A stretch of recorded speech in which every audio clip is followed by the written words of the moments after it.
கடந்த 2/4/2025 அன்று தமிழ்நாடு சட்டமன்றத்தில் மீனவர்கள் பிரச்சனை குறித்து ஒரு தீர்மானத்தை நிறைவேற்றினோம். அப்பிரச்சனைக்கு ஒரு நிரந்தர தீர்வு காண்பதற்காக அந்த தீர்மானம் நிறைவேற்றப்பட்டது. கச்சத்தீவை மீட்க வேண்டும் என்றும் இலங்கை சிறையில் வாடும் நம் மீனவர்கள் நம் அனைவரையும் விடுதலை செய்ய வேண்டும் என்றும் இலங்கை கடற்படை கைப்பற்றியுள்ள படகுகளை திருப்பித் தர வேண்டும் என்றும் அதில் வலியுறுத்தியிருந்தோம். இலங்கை சென்றிருந்த மாண்புமிகு இந்திய பிரதமர் அவர்கள் இது குறித்து இலங்கை அரசிடம் பேசி நடவடிக்கை எடுக்க வேண்டும் என்றும் அதில் குறிப்பிட்டிருந்தோம். அந்த தீர்மானத்தை மாண்புமிகு இந்திய பிரதமர் அவர்களுக்கு உடனடியாக அனுப்பியும் வைத்திருந்தோம். இந்த நிலையில் மாண்புமிகு இந்திய பிரதமர் அவர்கள் இலங்கை சென்றிருந்தார். அப்போது மீனவர் விடுதலை மற்றும் கச்சத்தீவு குறித்து பெரிய அளவிலான முன்னெடுப்புகள் எடுக்கப்பட்டதாக தெரியவில்லை.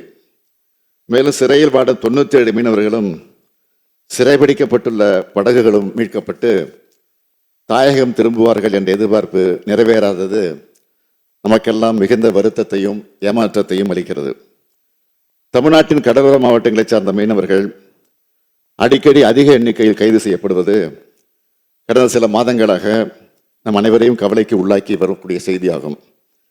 ஒன்றிய அரசும் இந்திய பிரதமரும் நமது கோரிக்கைகளை புறக்கணிக்கிறார்கள் என்று கருத வேண்டியுள்ளது.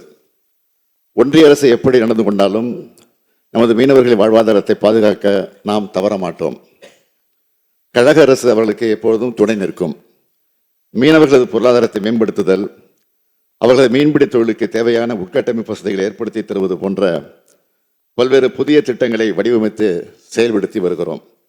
மாண்புமிகு பேரவைத் தலைவர் அவர்களே, தமிழ்நாட்டின் கடலோர மாவட்டங்கள், குறிப்பாக மன்னார் வளைகுடா பகுதியில் அமைந்துள்ள ராமநாதபுரம், நாகப்பட்டினம், தூத்துக்குடி, புதுக்கோட்டை, திருவாரூர், தஞ்சாவூர் ஆகிய மாவட்டங்களைச் சார்ந்த மீனவர்கள் இலங்கை கடற்படையினால் கைது நடவடிக்கைகளினால் தொடர்ந்து பாதிக்கப்பட்டு வருகிறார்கள். இப்பகுதிகளைச் சார்ந்த மீனவர்கள் தங்கள் பாரம்பரிய மீன்பிடிப்பு பகுதிகளில் மீன்பிடிப்பிற்கு செல்லும் போது அவர்களுக்கு ஏற்படக்கூடிய இன்னல்களை களைவதற்கு ஒன்றிய அரசிற்கு அழுத்தம் கொடுத்து வந்தாலும் கூட இலங்கை கடற்படையினரால் தொடர்ந்து நமது மீனவர்கள் கைது செய்யப்பட்டு அவருடைய படகுகள் சிறைபிடிக்கப்படுவதும் அந்த படகுகள் நாட்டுடைமை ஆக்கப்படுவதுமான செயல்கள் நம்முடைய தொடர் வலியுறுத்தல்களின் கோரிக்கைகளை மீறி நடைபெற்று வருகிறது. எனவே இப்பிரச்சனைக்கு தீர்வு காணும் முயற்சியின் ஒரு பகுதியாக தமிழ்நாடு அரசு சில முன்னெடுப்புகளை மேற்கொண்டுள்ளது. அவற்றை தங்கள் வாயிலாக இப்பேரவைக்கும் நாட்டு மக்களுக்கும் தெரிவிக்க விரும்புகிறேன். மன்னார் வளைகுடா பகுதி மீனவர்கள் ஆழ்கடல் மீன்பிடிப்பதற்காக தெற்கு பகுதியில் இந்திய பெருங்கடல் நோக்கி செல்வதற்கு வழிவகை செய்யும் பொருட்டு தங்கச்சிமடம் பகுதியில் 150 கோடி ரூபாய் செலவில் மீன்பிடி துறைமுகம் அமைப்பதற்கு அரசாணை பிறப்பிக்கப்பட்டுள்ளது. விரைவில் இதற்கான பணிகள் துவங்கும். 60 கோடி ரூபாய் மதிப்பீட்டில் பாம்பன் பகுதியில் மற்றும் 150 கோடி ரூபாய் மதிப்பீட்டில் குந்துக்கல் பகுதியிலும் மீன்பிடி துறைமுக பணிகள் மேற்கொள்ளப்படும் என்று ஏற்கனவே நான் அறிவித்துள்ளேன். இவற்றை தவிர மன்னார் வளைகுடா பகுதியில் மீனவர்களின் வாழ்வாதாரத்தை உறுதிப்படுத்த சில புதிய வாழ்வாதார திட்டங்களை செயல்படுத்திட பின்வரும் சிறப்பு திட்டங்களை அறிவிக்கிறேன். கடற்பாசி வளர்ப்பு, பதப்படுத்துதல், மதிப்பு கூட்டப்பட்ட பொருட்கள் விற்பனை தொடர்புடைய தொழில்களுக்கு தொழில்நுட்ப பயிற்சியுடன் தேவையான உபகரணங்கள் அளித்து தொழிலில் ஈடுபட சுமார் 7000 பயனாளிகளுக்கு 52 கோடியே 33 லட்சம் ரூபாய் செலவில் சிறப்பு திட்டம் செயல்படுத்தப்படும்.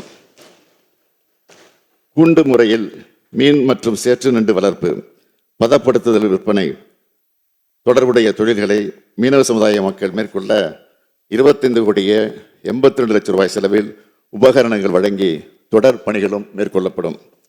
மீன்பிடித்துதல், மீன் பதப்படுத்துதல், மீன் உலர்த்தும் தொழில் நுட்பங்கள், தொழில்நுட்ப உபகரணங்களை அளித்தல் மற்றும் பயிற்சிகள் வழங்கி ஊக்குவிக்கும் திட்டம் சுமார் 2500 மீனவ குடும்பங்களை சார்ந்த பயனாளிகளுக்கு 9 கோடியே 90 லட்சம் ரூபாய் செலவில் செயல்படுத்தப்படும்.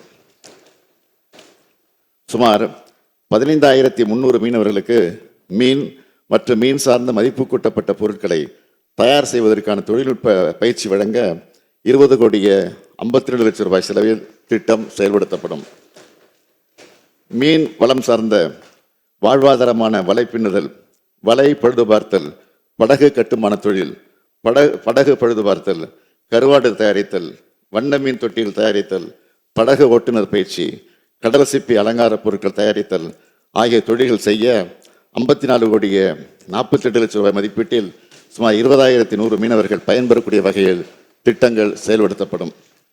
மீன்வளம் சாராத பிற தொழில் வாய்ப்புகளை ஏற்படுத்தி தர குறிப்பாக காளான் வளர்ப்பு, சுற்றுலா படகு இயக்குதல், கைவினைப் பொருட்கள் தயாரித்தல், வீட்டு முறை மசாலா பொடிகள் தயாரித்தல், அழகு கலை பயிற்சி, சிறுதானிய உணவு தயாரித்தல் போன்ற பல்வேறு தொழில்கள் செய்ய சுமார் 14,700 பயனாளிகளுக்கு 53 கோடியே 62 லட்சம் ரூபாய் செலவில் இந்த திட்டம் செயல்படுத்தப்படும்.